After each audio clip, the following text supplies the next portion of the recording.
I want to talk about convexity. Okay, this is going to be something that'll come up quite a few times. So this is going to seem more like a calculus class or an analysis class, but this is valuable stuff to know. So a lot of stuff in mathematics, but especially in extremal combinatorics, comes down to applications of convexity. So what is a convex function? If we're thinking of things that are like differentiable or like multiply, differentiable, you might remember like when you take second derivatives, right? If the second derivative is positive, then the function is concave, or maybe I remember saying like concave up or something or whatever. But so like if you want to kind of a cheat, sheet kind of thing to remember which way, a convex function is, like if it's differentiable, if the second derivative is let's say non-negative, that means it's convex. But that's like, we're not always going to look at differentiable functions, or maybe we will, I don't know. But yeah, in general, what it means to be convex is that, an example of a convex function is like x squared, right? So what it means to be convex is that, let's say the domain is an interval. So it's convex if for any x and y in the interval and any number between 0 and 1, if I take tx plus 1 minus ty, which is kind of like, so if we're dealing with an interval, if I take x and y, this is like some point which is like a t percentage between x and y. So it's a point which is lying between them. So this is at most t times phi of x plus 1 minus t phi of y. There's no reason to use phi for the function. It's just completely arbitrary. Yeah, probably whatever reference I was reading to remember what convex functions were used phi. Yeah. So this is kind of what I mentioned before, that if the function happens to be twice differentiable, then being convex is the same thing as having the second derivative being non-negative. Okay, so it kind of, it's like, like a linear function is convex, and something which grows faster than linear, like it kind of curves upwards, is convex. So for example, x to the p, where p is at least 1. So that's an important thing. If you take like square root of x, that's not convex. Or for example, x log x. So that's something which grows a little bit faster than x. That's a convex function. If you check the second derivative, you'll be able to see that. So those are examples of convex functions. Okay. So what's the point of convex functions? Sine is convex from 0 to pi? Maybe not, because you have to look at how it's kind of curved. From 0 to pi, it goes right back down, doesn't it? 0 to, not quite. Yeah. If it is something like sine, which is like, you can check the second derivative, then basically wherever the second derivative is positive, that's like an interval on which it is convex. So I guess, the second derivative of sine is negative sine. So it's going to start off concave being like the opposite of convex kind of thing. And then it's going to be, eventually it's going to go convex, and then concave, and then convex. Yeah. That's true. X to the p, if p is odd. Yeah, what did I write did I write the domain somewhere? That's true. So what I messed up here was the r, because, maybe I mean like 0 to infinity or something. But yeah, that's a good point. Yeah. Okay.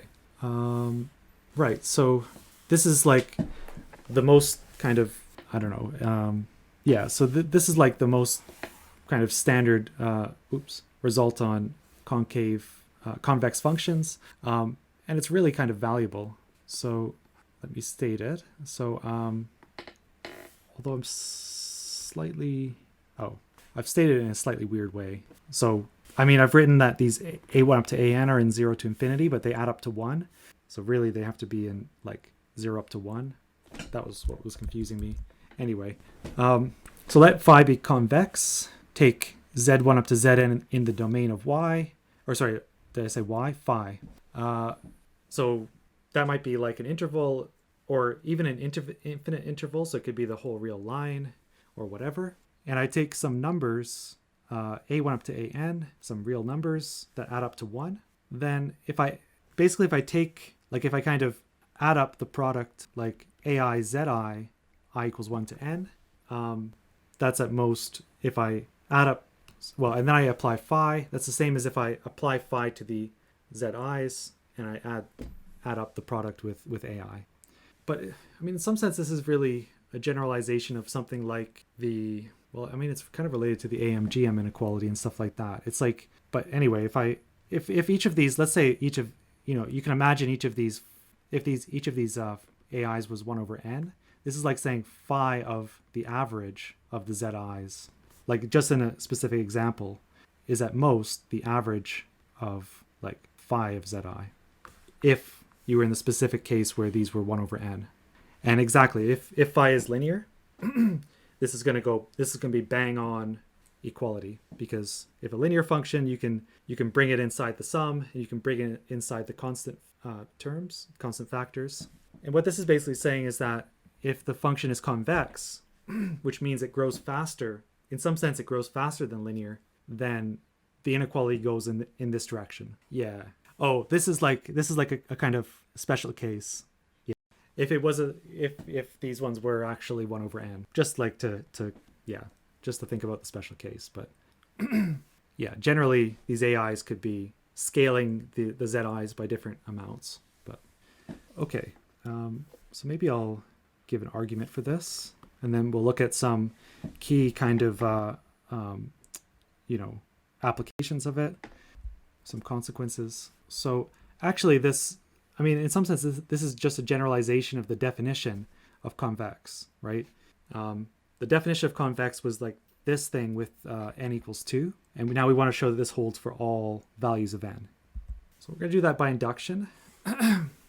So first, consider n equals 1. So that just means we have like, well, I mean, a1, you have a1, but remember the AIs have to add up to 1.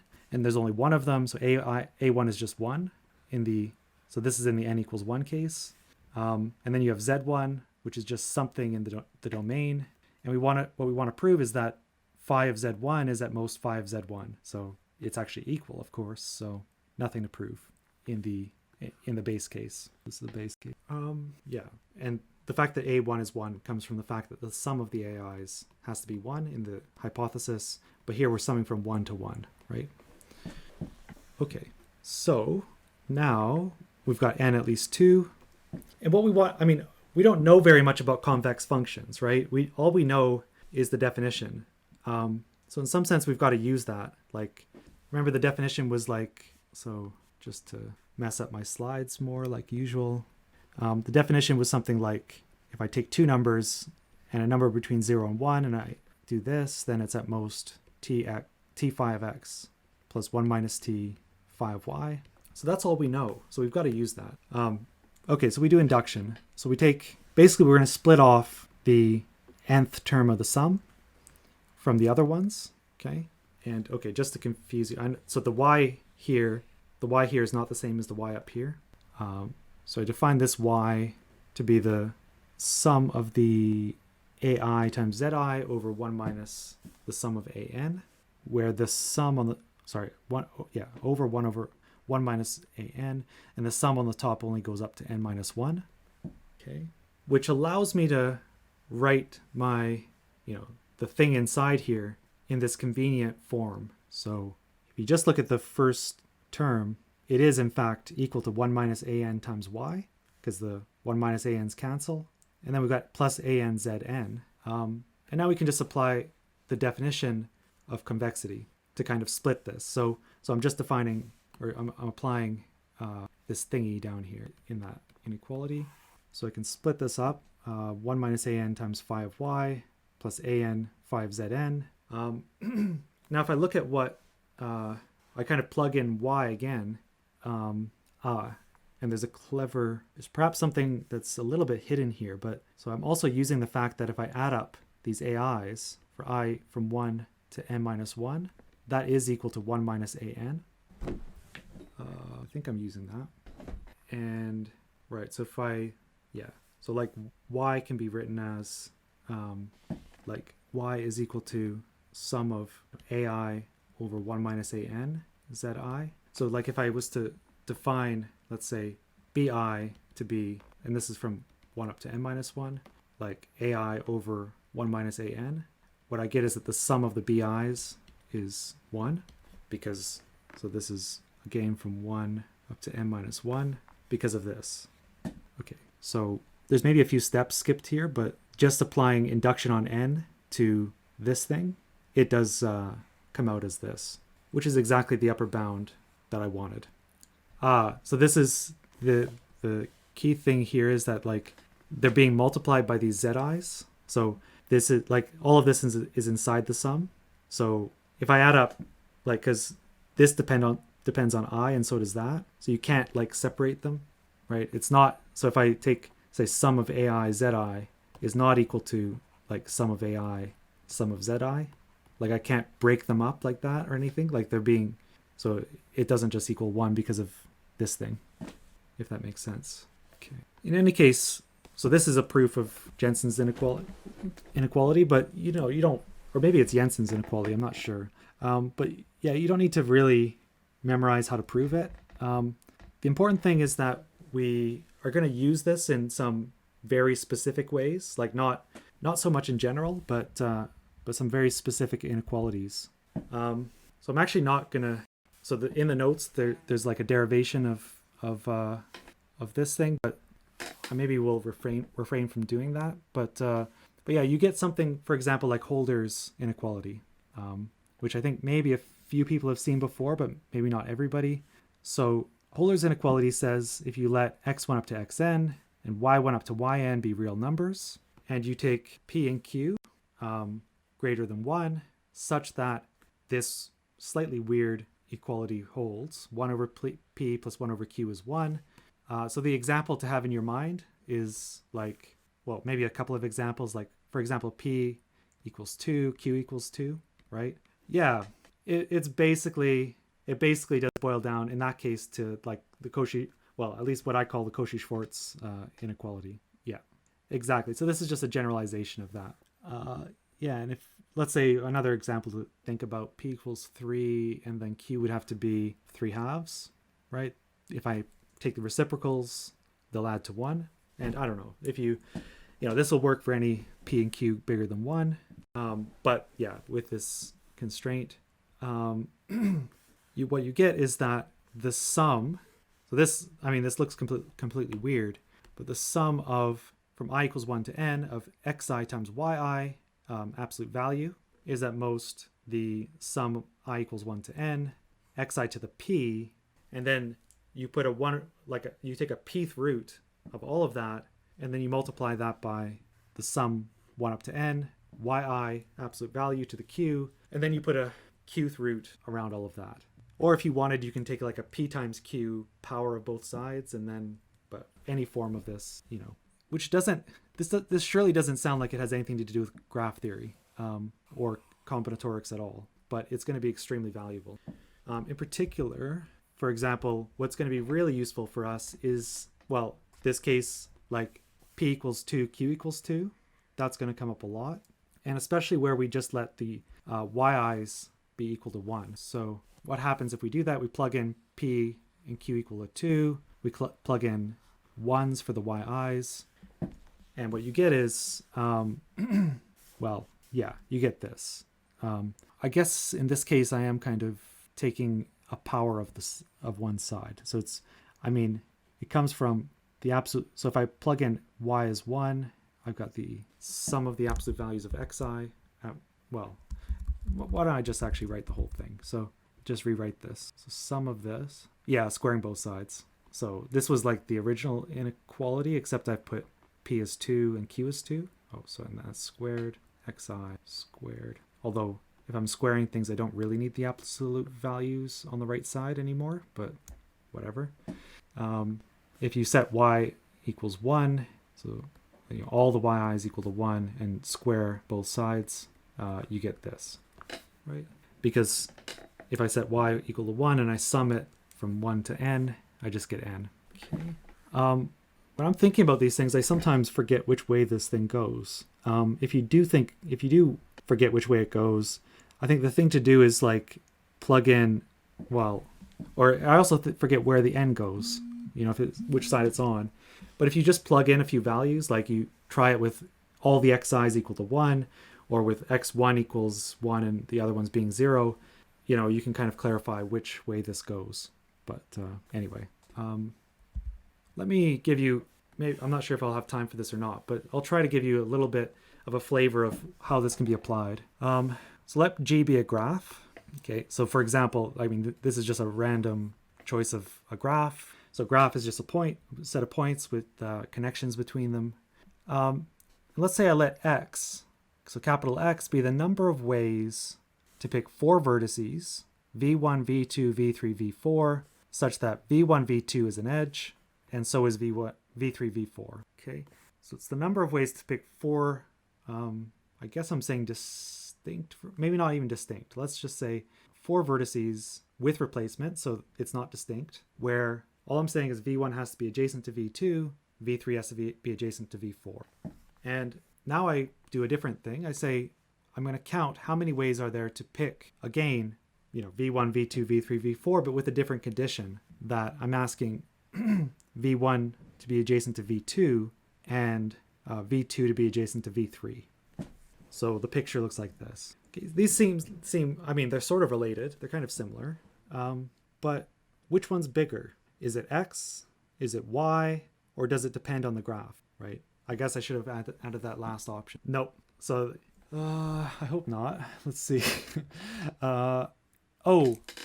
If v2 is equal to v, so there is this since it's not connected to anything, it kind of, you can miss it here, but maybe okay, but that's a good point. If there wasn't that last vertex, then definitely there's more ways to do this, because you're picking 4 vertices. It's going to be better than picking 3, but yeah, there's this 4th vertex which kind of changes the game.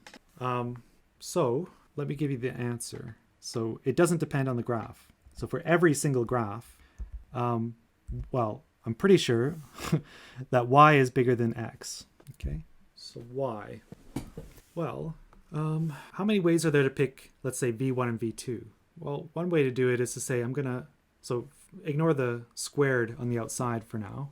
But what I'm gonna do is I'm gonna pick a vertex, and then I'm gonna pick a neighbor. So we might. I hope I can get through this. But basically, the number of ways to pick v1 and v2 is, select a vertex and select a neighbor. So the degree is the number of edges coming from v. So that's like the choices for v1, for the pair v1, v2. And actually, v3, v4 is the same. So if I want to choose all 4 of them, I just square it. I take the number of choices for v1, v2 times the number of choices for v3, v4. But that's just, that's just the square of choosing v1, v2. How many ways can I choose? V1, v2, v3? Well, what I want to do is actually pick v2 first. So if I pick v2, then the number of ways to complete it to pick v1 and v3 after that is I just take the degree squared, because I'm just going to pick 2 neighbors of v2 with replacement. So I'm allowed to pick the same one twice or whatever. And how many ways are there to pick v4? Well, there's n, because it has no connection to anything else. This is actually an application, this is exactly giving us something of the form like the sum of some xi's, where the xi's are actually the degrees squared. And we know that that's at most the sum of the n times the sum of the xi's squared. So actually, y is bigger. Okay, so I went over by a minute here. So in these situations, I'm only specifying which edges have to be there, but I'm not saying which edges are forbidden. Like I allow v4 to be adjacent to whoever. So I just want all of these edges to be present. So the missing edges are not necessarily absent, if that makes sense. That's fine. Yeah. So that's why I'm trying to be careful saying I choose with replacement. So I'm allowed to choose the same thing twice if I want. So I don't make any kind of restriction like that. So So like a V1, like this picture could actually look like, V1 and maybe V2 and V4 are the same, and you've got V3. I allow that. I consider that to be a copy of this thing.